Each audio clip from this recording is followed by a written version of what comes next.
Chapter 6. Fatherless by Choice. Normalizing the Broken Home. What I'm about to say is not meant to make anyone comfortable. We've coddled dysfunction far too long, and it's time to drag it into the light. If you created a broken home by choice, this part is about you. I'm not here to judge, I'm here to wake you up. Too many have been lied to, manipulated into what I call living on the modern plantation. Trapped in the broken mindset, loyal to a failed culture. It's a cycle of dependence and dysfunction. The loss of the family unit has destroyed inner-city people. When a key piece of the family unit is missing, things don't function the same. Instead of getting into your feelings, just look at the facts. Children raised by two parents do better than children raised by one parent. Simply put, single mothers have failed. Of course, it takes two to tango, but the woman has the choice in reproduction. The numbers tell the real story. In the inner city, 52% of men are unmarried and without children while 25% are married. Now the crazy part, over 75% of the babies are born to single mothers. What does that tell us? It means that roughly 75% of the women are having children with a small group of men, about 18% of the male population. These are not stable, responsible men. They're the so-called hustlers, drug dealers, and the chronically unemployed. The ones with no intention of raising or supporting any of their kids. These men aren't fathers, they're breeders. And the damage speaks for itself. When the majority of a community's children are being raised without fathers, the result is a generation lost in chaos, dysfunction, and struggle. The facts are simple. Children do better if they have an involved father. My upcoming book, ICPP, discusses this in detail. Women have proven that if they are left to decide, they will usually choose poorly. Understand this fact and focus on your family and then your community. Child develops better with two parents. You shouldn't get praise for being a strong single mom, when your choices are the reason your kid has no father. This is happening because it is accepted by the ghetto culture. Not whispered. Not mourned, but celebrated. Normalized. Defended. Instead of being taught accountability, ghetto culture says that it's all good. You do you. We're no longer just living with the consequences. We're raising children to believe this is how it's supposed to be. The new normal isn't normal. You walk into certain schools, and the signs of fatherlessness are loud. So loud that teachers can often guess which children come from homes without a consistent male presence. The boys are restless, constantly trying to dominate the room or disrupt the flow, searching for control in a world that feels unstable. The girls often seek attention from male teachers, clinging for validation or dressing far beyond their years, try to fill a void they don't fully understand. Then there are the single mothers. They show up to parent-teacher conferences carrying the weight of two roles. They consider themselves the mother and father, but are not doing either job well. They're often frustrated and quick to shift the blame onto the school, the teachers, or the system. But beneath that frustration is fatigue, fear, and the quiet pain of trying to hold a household together alone. This isn't about judgment. It's about recognizing the deep emotional and behavioral ripple effects caused by broken homes. The pattern is no longer an exception. It's the standard.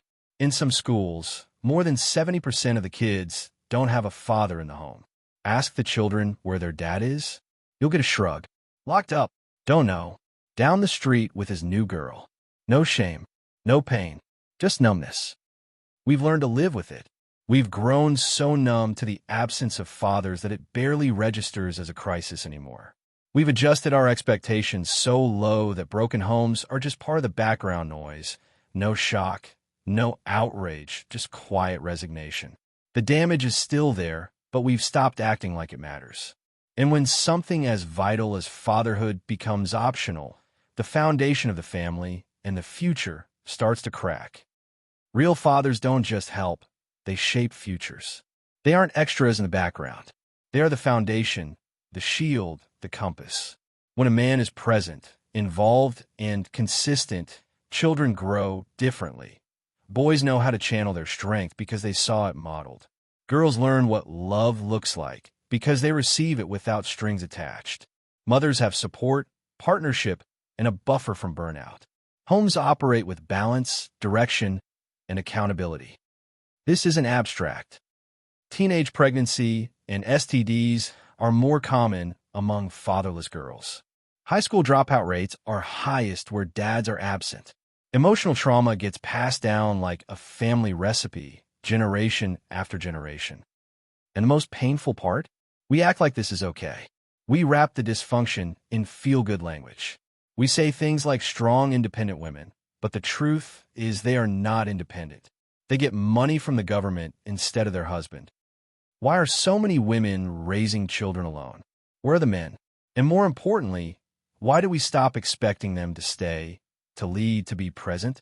We've normalized absence and called it strength, when it's pain dressed up as pride. From tragedy to trend. The fatherless crisis is no longer seen as a tragedy. In many circles, it's a trend. Reality shows, Instagram influencers, and rap lyrics have turned broken homes into a brand. Women proudly post baby bump pictures while tagging men who won't be around for the baby shower. Men brag about how many baby mamas they have, like it's some badge of masculinity. Single motherhood has been glorified, not because it's ideal, but because it's been marketed as strength. And yes, some single mothers are strong. They are holding down the fort, sacrificing everything, and loving fiercely. But let's not confuse struggle with strategy. Let's not pretend this is how it's supposed to be. Because the truth is, struggle shouldn't be the plan. It should be an emergency response. Raising a child alone is not a victory lap. It's damage control. And we should be doing everything we can to prevent the wreck before celebrating the recovery. Fatherless by accident versus fatherless by choice.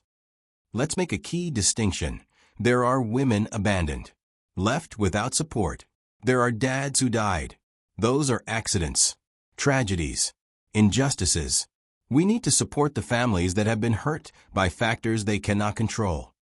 But then there are men who choose not to be fathers. Men who get a woman pregnant and brag about spreading their seed. Refuse to show up, refuse to call, refuse to care. Not paying for child support while posting cash and champagne online. He didn't leave you. You chose to get pregnant by someone who was never going to stay.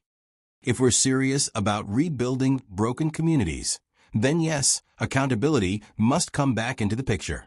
The men who recklessly father children and walk away, and the women who repeatedly choose unstable partners with no intention of building a family. Both are contributing to a cycle that's dragging the culture backward. And yet, we tiptoe around the truth. No marches. No outrage. No pressure from peers to do better. We let it slide under the banner of personal choice, while the fallout lands on the next generation. Government programs aren't fixing this. Incentives without responsibility only breed more dysfunction. The community itself must step up. That means calling out the behavior, not to shame, but to challenge, to set a higher standard. If we want a better future, we must stop making excuses for those who keep poisoning the present. Silence is not compassion. It's complicity. It's easier to attack deadbeat moms on Facebook than to check your cousin who hasn't seen his kid in 6 months. Both are equally at fault in holding everyone down. We've gone soft on family values, and the community is paying the price. We don't need studies to tell us the truth, but just in case. Children from fatherless homes are 4 times more likely to live in poverty, 7 times more likely to become pregnant as teens, more likely to suffer from depression, anxiety, and self-harm, twice as likely to drop out of school, more likely to abuse drugs and alcohol, more likely to be incarcerated later in life. This isn't judgment. This is data. This is reality. A quick note on these numbers. I have not done the surveys myself. Most of my numbers are from Google and/or ChatGPT searches. They may not be exact, but they paint a clear picture. If I say teens raised fatherless are 7 times more likely to get pregnant when the actual number turns out to be 4 times, the message is the same. You remove the father, and everything shifts. Everything gets harder. And while some make it, most struggle unnecessarily. Why this keeps happening. Let's look at the uncomfortable reasons this keeps happening. First, there's no shame, no standards. What used to be scandalous is now considered relatable or even celebrated. We stopped asking, "Where's the dad?" We stopped saying, "That's not okay." In our fear of offending, we lowered the bar until dysfunction became the norm. Silence replaced accountability, and we called it tolerance, but what we really did was surrender the culture. Second, the government replaced the man. Programs like Section 8 and welfare, though designed to help, ended up pushing fathers out of the home. Benefits were reduced or denied if a man was present, so many moved out, not to abandon, but to preserve what little support the family could get. Over time, what started as a workaround turned into a habit. Then a pattern. Then a cultural norm. Third, we raised generations without models. When you grow up without a father, and your friends do too, you don't know what manhood looks like. You guess. You mimic what you see on TV, in music, or on the street. You act tough, shut down emotionally, dodge responsibility, and avoid commitment, because no one taught you otherwise. And somehow, that avoidance gets rebranded as strength. Lastly, we glorified the struggle. The narrative shifted from fixing the problem to romanticizing it. Being a struggling single mom became a badge of honor. And yes, surviving in hard circumstances is admirable, but surviving isn't the end goal. Thriving is. And that means putting the family unit back together, not just applauding the one-parent warriors. Strength shouldn't be measured by how long you can suffer alone, but by how determined you are to build something whole. What needs to change? If we're going to break this cycle, we need to stop sugarcoating the truth and raise the standard. Fatherhood isn't an accidental outcome. It's a mission. It's not just about having a baby. It's about shaping a future. Young men need to hear this loud. Real fathers plan, lead, and stay. And young women need a wake-up call. Having a child without a stable partner sets your kid up to fail.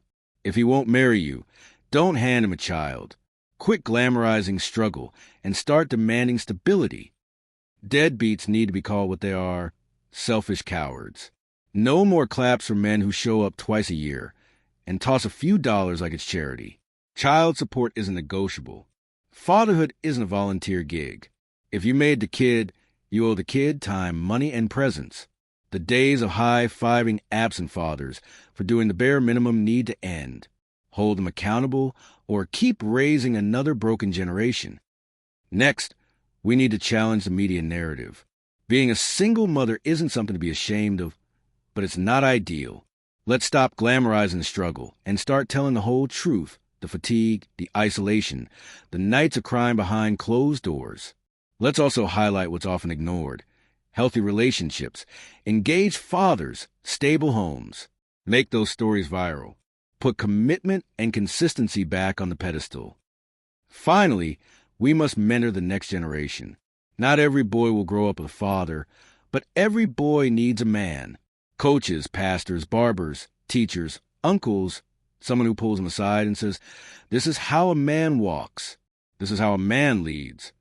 We can't fix every broken home, but we can stand in the gap, one boy at a time, one lesson at a time, one example at a time.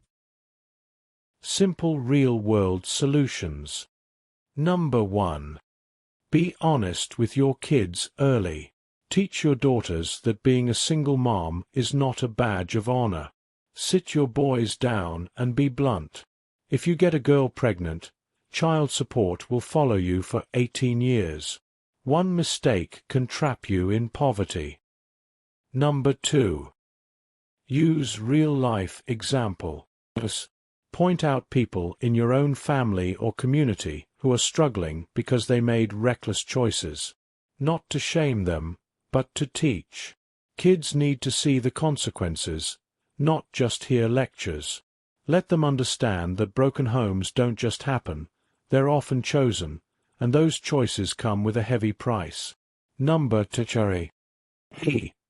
Make standards the norm. Make standards the norm again by being direct with your kids.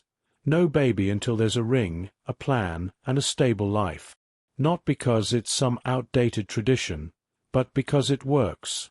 Teach them young, before the damage is done. Set the bar high early, so they don't settle for dysfunction late. R.